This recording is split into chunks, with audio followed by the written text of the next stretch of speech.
Bien-aimés frères et sœurs, vous connaîtrez la vérité et la vérité vous affranchira. Ça, c'est pas moi qui le dis, c'est la Bible qui le dit. Mais moi, je vous dis mieux. Vous connaîtrez la vérité historique, notamment celle de vos ancêtres kémites, et vous aurez une vision globale de ce que c'est que la vraie souveraineté politique. J'ajoute, vous reviendrez à la spiritualité africaine ancestrale et vous comprendrez les enjeux de l'indépendance économique. Et pour terminer, vous accepterez votre identité culturelle kémite et vous obtiendrez deux choses. La première, c'est la paix. La seconde, c'est le développement, à une condition. L'unité de toute l'Afrique noire, l'unité de tous les Noirs du monde entier. Otep à tous, bienvenue sur la chaîne des panafricanistes par essence, par conviction et par excellence. Celle des citoyens kémites par nécessité et obligation de combat. Nous sommes une chaîne qui n'est guidée que par nos ancêtres et rien que par les ancêtres qui appartiennent à l'égrégore du monde noir. Par conséquent, nous ne croyons en aucun Dieu venu de l'étranger. Toutefois, cette vidéo n'est aucunement destinée à inciter à la haine ou à la violence, car nous menons un combat qui est d'abord et avant tout spirituel, intellectuel et démocratique. Ensuite, il est politique, géopolitique et géostratégique, contre l'impérialisme, le colonialisme, le néocolonialisme et l'endocolonat, qui sont tous qualifiés de crimes contre l'humanité. Nous menons ce combat sur la base du principe fondamental que nous avons hérité de nos ancêtres kémites, qui est celui de la Mahat, c'est-à-dire solidarité, vérité et justice. Vous êtes donc en droit de connaître la vérité, et nous avons l'obligation de vous dire la vérité, rien que la vérité, afin que justice soit rendue au continent africain. Et ça, c'est notre modeste contribution dans cette noble lutte en faveur de la souveraineté, la dignité, la solidarité et l'unité africaine. C'est exactement ça que nous appelons le panafricanisme. Bien-aimés frères et sœurs, que se passe-t-il en Haïti? Qu'est-ce qu'il y a? Quels sont les enjeux géopolitiques, géostratégiques qu'il y a dans cette situation, cette crise en Haïti, où on constate que les groupes, ce que j'appellerais moi des terroristes, les groupes, ces bandes armées, accélèrent dans le kidnapping, les assassinats, les enlèvements, les viols et autres des Haïtiens. Pourquoi? Pourquoi maintenant? Eh oui, c'est aussi simple que ça. Haïti souffre d'abord du fait que c'est le premier pays noir à combattre l'armée d'une puissance occidentale, celle de Napoléon, et à la vaincre. C'est le premier pays qui l'a fait. Et ça, c'est pas donné à n'importe qui.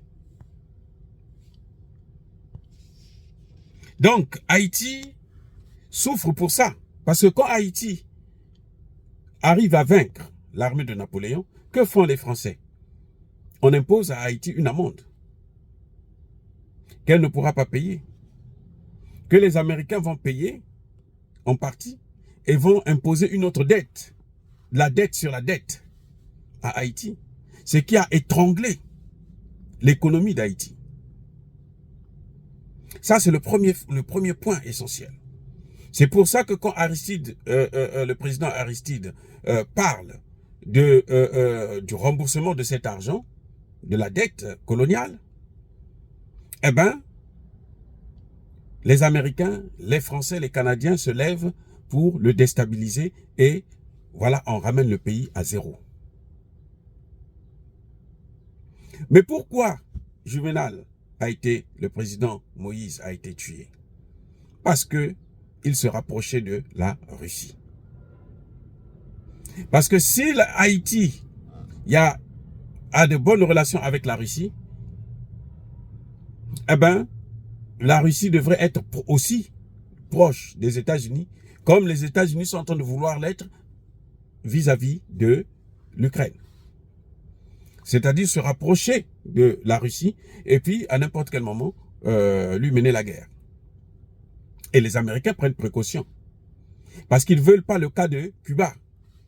C'est pour ça que toute tentative du gouvernement haïtien de se rapprocher vers la Russie, y compris des relations diplomatiques normales, sont tout de suite réprimandées. Voilà les grands problèmes. Voilà ce qui a causé la mort du président Moïse. Maintenant, depuis un certain temps, les Américains veulent reprendre, veulent occuper le pays avec le Canada et la France. Ils veulent occuper Haïti. Ils veulent faire comme ils ont fait avec l'île de Chagos, certainement, où ils ont installé leur plus grande base militaire au monde, en chassant et en tuant tous les Noirs qui y habitaient. La base de Diego Garcia américaine se trouve sur un terrain où ils ont commis un génocide. Oublié et qu'on ne parle pas. Nos frères et sœurs noirs ont été massacrés là-bas. Ceux qui ont eu la chance et ceux qui ont pu fuir. C'est ce qu'ils veulent faire avec Haïti. Maintenant, qu'est-ce qui se passe? C'est que depuis un certain temps, la classe politique haïtienne est divisée. Il y en a qui disent que nous, on ne veut plus d'occupation.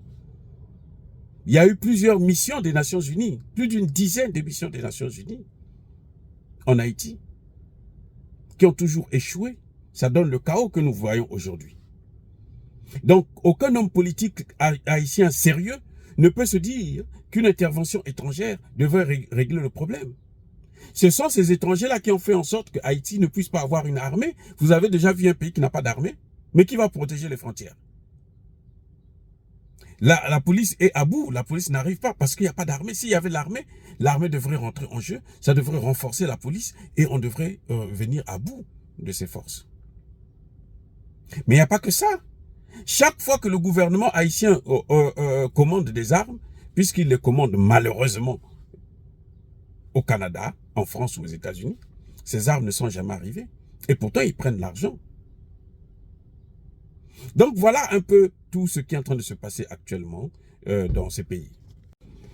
Voyons que les autorités haïtiennes sont hésitantes à accepter une énième mission des Nations Unies. Qu'est-ce qu'ils font? Ils demandent aux groupes armés de faire la pression, d'augmenter la pression, de tuer plus de gens, de, comment dirais-je, de déstabiliser tout le pays. Et ce qui est en train de se passer. Et entre-temps, qu'est-ce qu'ils font? Sachant que les Haïtiens sont obsédés par les États-Unis, sachant que les Haïtiens n'ont jamais compris, pour la plupart d'ailleurs, que sa terre natale, c'est une bénédiction. C'est un précieux bijou qu'on ne peut pas sacrifier pour quoi que ce soit. Donc, ils ouvrent, ils disent qu'on va donner des visas. Quand ils disent qu'on va donner les visas, alors c'est la course au passeport. Il faut avoir le passeport. Donc tout le monde cherche à avoir le passeport le plus rapidement possible. Et pour ça que l'administration est débordée et est incapable de satisfaire à tous ses besoins. Et ça aussi, ça entraîne le trouble sur le trouble. Les Américains savent qu'ils ne peuvent pas recevoir toute la population haïtienne. Ils le savent. Ils les ont bloqués sur la mer. Ceux qui voulaient traverser avec des bateaux de fortune et tout, on les a arrêtés, on les a expulsés, on les a chassés, on ne les a pas accueillis, d'autres ont été même tués. Et maintenant ils disent que nous aimons les Haïtiens tellement qu'on leur donne des visas pour venir aux États-Unis. C'est pour forcer la classe politique haïtienne à, comment dirais-je, accepter une mission des Nations Unies encore dans ce pays. Tout ce que vous voyez, les troubles qu'il y a là, c'est juste pour accepter la mission des Nations Unies. Parce que les Américains et les Canadiens et les Français veulent occuper Haïti. C'est tout.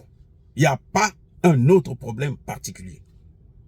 La crise qu'il y a aujourd'hui, c'est une crise qui a été préparée, organisée et orchestrée par les Américains, par le Canada et la France, et ensuite par les Nations Unies.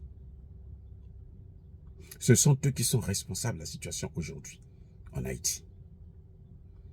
Ils ne veulent pas du tout que Haïti puisse obtenir son indépendance. Il faut donner une leçon à ce premier pays noir qui a osé mener la guerre et vaincre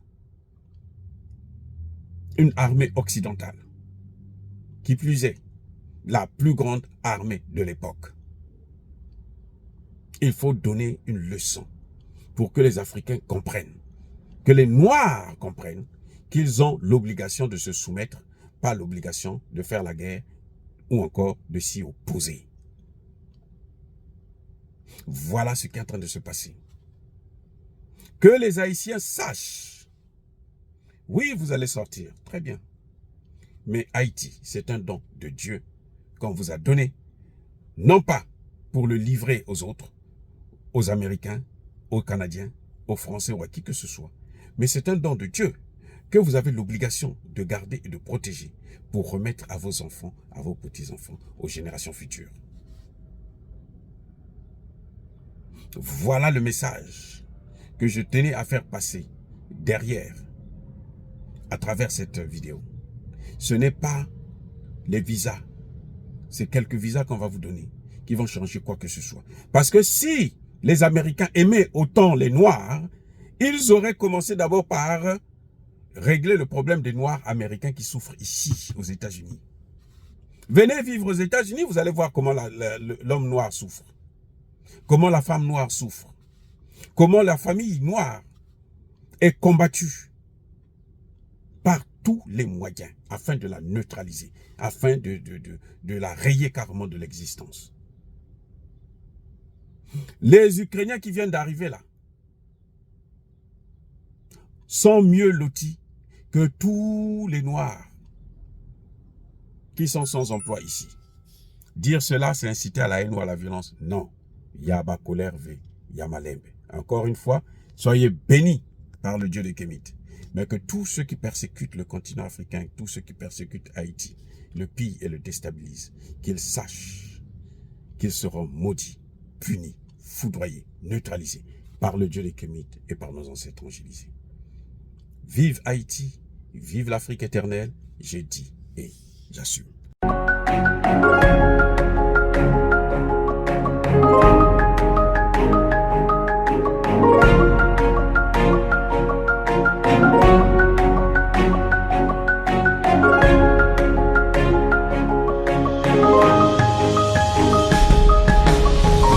Eux, ils marchent par la foi et non par la vue. Mais moi, je vous conseille vivement de marcher par la connaissance scientifique et historique, notamment celle de nos ancêtres kémites, par les 5 sens et par l'intelligence. Abou Abia.